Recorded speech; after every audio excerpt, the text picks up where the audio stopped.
திமுக வைத்த குற்றச்சாட்டு என்னவா இருந்ததுனாக்கா, ஐடென்டிஃபிகேஷன் ஆஃப் வோட்டர்ஸ். அதாவது இந்த கட்சிகளுக்கு வாக்களிக்கக்கூடியவங்க, இந்த சமுதாயத்தை சார்ந்தவங்கள வந்துட்டு குறிப்பிட்டு நீக்குறாங்க. பீகார்ல சொன்னாங்க. குறிப்பா இஸ்லாமியர்களை வந்து பார்த்து பார்த்து நீக்குறாங்க. அதே போல வந்துட்டு ஒடுக்கப்பட்ட சமூகத்தை சார்ந்தவங்கள நீக்குறாங்க. யாரெல்லாம் பிஜேபிக்கு வாக்களிக்க மாட்டாங்களோ அவங்கள பார்த்து நீக்குறாங்க. அப்படியான சூழல் இப்ப தமிழ்நாட்டுல நிலவி இருக்கா? அப்படி இருந்தா ஏதாவது நேரம் கடுமையான விமர்சனங்கள் வந்திருக்கணுமே. இல்ல அதுதான் சொல்றேன்.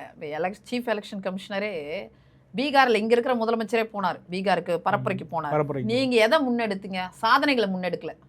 காங்கிரஸ் 50 வருஷம் ஆட்சி இருந்துச்சு. நீங்க கூட்டணியில் ஒரு 30 வருஷம் கிட்டத்தட்ட இந்த நிமிஷம் வரைக்கும் இருக்கிறீங்க. நீங்க 2 பேரும் சேர்ந்து இந்த நாட்டுக்கு என்ன செஞ்சேன்னு சொல்றதுக்கு ஒரு சாதனம் இல்லை. வாக்கு திருட்டுன்னு அதை முன்னெடுத்தீங்க. ஆனா ஒரு புகார் கூட வரலன்னாரு. சீஃப் எலெக்ஷன் கமிஷனர் என்ன சொன்னாரு? ஒரு புகார் வரல.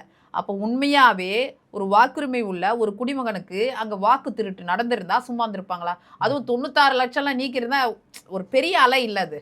அப்போ அது மாதிரி ஒண்ணு நடக்கல. சரி, அதை நீங்க முன்னெடுத்த உங்களை மக்கள் ஏத்துக்கிட்டாங்களா?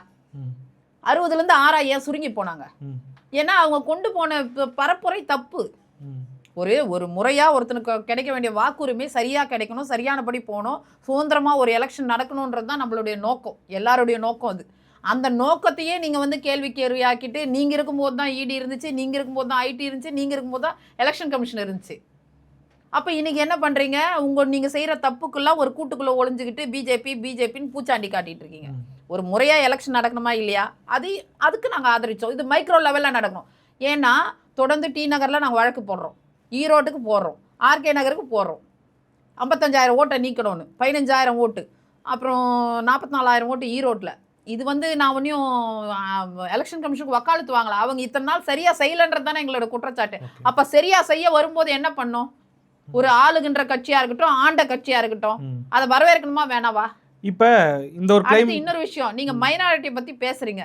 எந்த மைனாரிட்டி கும்பலா நின்றுகிட்டு போற? சரிப்பா, அது நீங்க வந்து படிப்பறிவு இல்லாத அது இதுன்னு பீகார சொல்வீங்க. படிப்பறிவுல முன்னேறிய முதன்மை இடத்துல இருக்கிற தமிழ்நாட்டில் அப்படி ஒன்று நடந்தா யாராவது சும்மா இருப்பாங்களா?